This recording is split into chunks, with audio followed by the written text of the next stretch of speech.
Episode 5 Ranvijay ऐरानी से मानवी की तरफ देखता है। जैसे ही वह उठने की कोशिश करता है, मानवी तुरंत उसका हाथ पकड़ती है। रणविजय झटके से अपना हाथ छुड़ा लेता है।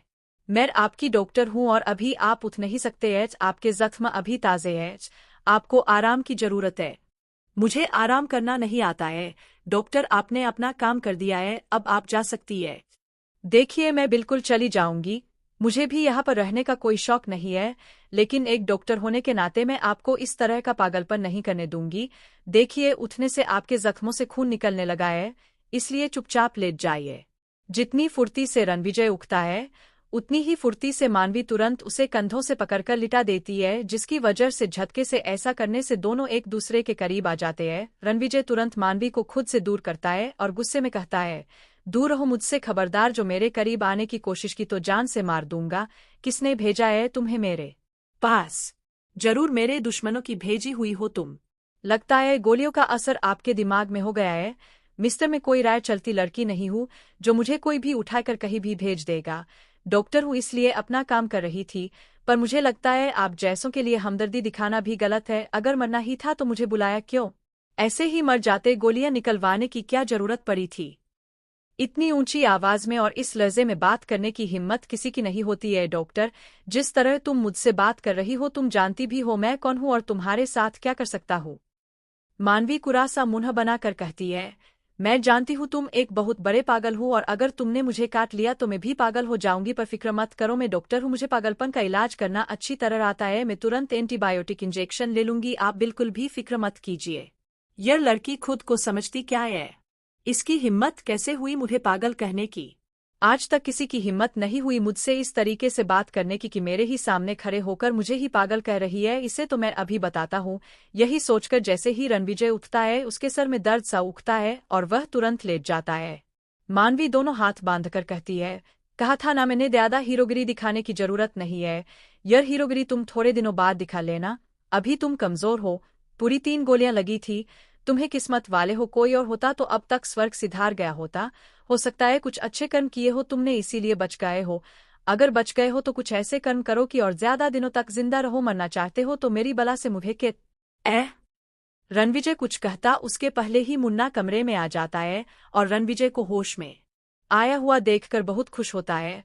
भाई, आपको होश आ गया, आप इसी तरह आराम कीजिए, अभी आपको आराम की जरूरत है, बाकी सब कुछ अपन देख लेगा। मुन्ना भैया, आपका पेशेंट अब बिल्कुल ठीक है, अब मैं चलती हूँ, आप मुझे मेरे घर तक छोड़ दीजिए। डॉक्टर, तुम्हारा दिमाग तो नहीं खराब भाई? तुम्हें कहाँ से ठीक नजर आ रहे हैं? अभी उनकी कंडीशन अच्छी नहीं है, उन्हें आराम की जरूरत है और जब तक ही पूरी तरीके से स्वस्थ नहीं हो जाते आप कहीं नहीं जा सकती है, मैं आपसे पहले ही बता चुका हूँ। हाँ, तो प्लीज यही डायलॉग अपने भाई को भी चिपका दीजिए, क्योंकि इनका कहना है कि गुढ़े आराम की जरूरत नहीं है, मैं पूरी तरह से ठीक हो चुका हूँ, आप यहाँ से जा सकती है। पूछिए, उन्होंने मुझसे कहा है कि नहीं कहा है? भाई, मैं आपसे जी कुछ भी गलत कहा है? मैं माफी मांगता हूँ उनकी तरफ से। आप प्लीज भाई पर ध्यान दीजिए और भाई आप भी आराम कीजिए। मैं हूं ना सब कुछ देखने के लिए, यह डॉक्टर है, प्लीज अपना इलाज करवा लीजिए। रणविजय बुरा सा मुंह बनाकर मन में कहता है, पूरे शहर में मैं यही पागल डॉक्टर मिली थी, मुन्ना को कितना मुंह चलाती है, उतना ही दिमाग भी चलता है मेरा। मानवी की बात सुनकर रणविजय हैरान हो जाता है, क्या ये मन की बात भी जान लेती है? ज्यादा दिमाग मत चलाइए, सो जाइए।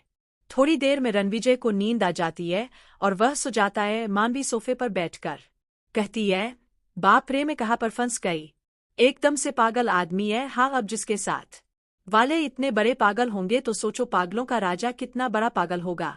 वैसे एंड सम भी है, लेकिन मुझे इस टेबल से बचकर रहना होगा। मानवी को अब भूत जैसी लग रही थी। वह कमरे से बाहर निकल कर आती है और धीरे धीरे नीचे की तरफ जाती है। तभी एक आदमी उसके सामने आ जाता है। अचानक से सामने आ जाने से मानवी डर जाती है और उसके मुंह से कीक निकल जाती है, जाहिल आदमी हो क्या, इस तरीके से भला कोई सामने आता है क्या? आप इस तरीके से जा रही थी तो मुझे लगा कहीं आप चुप चुप कर बाहर तो नहीं जा रही है, इसलिए मैं आपको रोकने सामने आ गया, मेरी यही ड्यूटी है।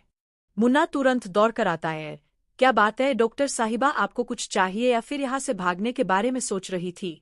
बाहर ततनी बड़ी फौज खड़ी कर रखी है और इसके बाद भी आपको लगता है कि मैं एक अवेली मासूम सी बच्ची यहाँ से बचकर भाग सकती है? और दूसरी सबसे बड़ी बात लगता है, आपके घर में कभी कोई गेस्ट नहीं आता। लेकिन हाँ, मैं गेस्ट कहाँ हूँ? आप तो मुझे जबरदस्ती उठाकर लेकर आए हैं। अरे तो कम से कम इंसानियत के नाते एक गिलास पानी तो पूछ लिया होता। भूख लगी है। प्लेन में कुछ नहीं खाया था, सोचा था घर पहुंचकर खाऊंगी, लेकिन रास्ते में ही आपने मुझे उठा लिया। पिछले 4 घंटों से मैं आपके घर पर हूँ, लेकिन किसी ने मुझे एक गिलास पानी भी नहीं पूछा। भूख लगी है। खाना ढूंढने के लिए नीचे आ रही थी, तभी आपका यह आदमी भूत बनकर मेरे सामने आ गया और आपको लगता है कि मैं भागने की कोशिश कर रही हूँ। ठीक है मैडम जी, आप रो क्यों रही है? शांत हो जाइए। तभी बूढ़ी अम्मा प्यार से कहती है, आजा बेटा, मैंने खाना लगा दिया है, आकर खाना खा। खाने की तरफ देखकर मानवी बिना किसी की तरफ देखकर फटाफट जाती है और चुपचाप टेबल पर बैठकर फटाफट खाना खाने लगती है। उसे वाकई में बहुत तेज भूख लगी थी। वह इतनी स्पीड में खाना खा रही थी कि उसे खांसी आने लगती है। मुन्ना तुरंत ग्लास उसकी तरफ बयाकर उसे पानी देता है। धीरे धीरे खाइए मैडम जी, ना तो खाना कहीं भागा जा रहा है और ना ही आप। मांची खा जाने वाली नजरों से उसकी तरफ देखती है, लेकिन फिर तुरंत उस पर से ध्यान हटाकर अपने खाने पर ध्यान लगाती है। पूरा खाना खत्म करने के बाद वह आराम से बैठती है। अम्मा, इन सब लोगों के बीच में ना मुझे एक आप ही सबसे अच्छी लगी। कितना अच्छा खाना बनाती है आप, और कितने प्यार से बात करती है आप। इतने में ही ऊपर से रणविजय की चिल्लाने की आवाज आती है। मुन्ना और उसकी आदमी भागते हैं। पीछे से मानवी भी ऊपर जाती है। कुछ ऐसे ही अंदर आने लगती है। मुन्ना तुरंत उसे हाथ दिखाकर बाहर रहने के लिए कहता है और दरवाजा बंद कर लेता है। मानवी बुरा सा मुंह बनाकर बाहर ही खड़ी हो जाती है। अजीब पागल लोग हैं। डॉक्टर में हूँ, मुझे बाहर कर दिया, खुद अंदर चले गए।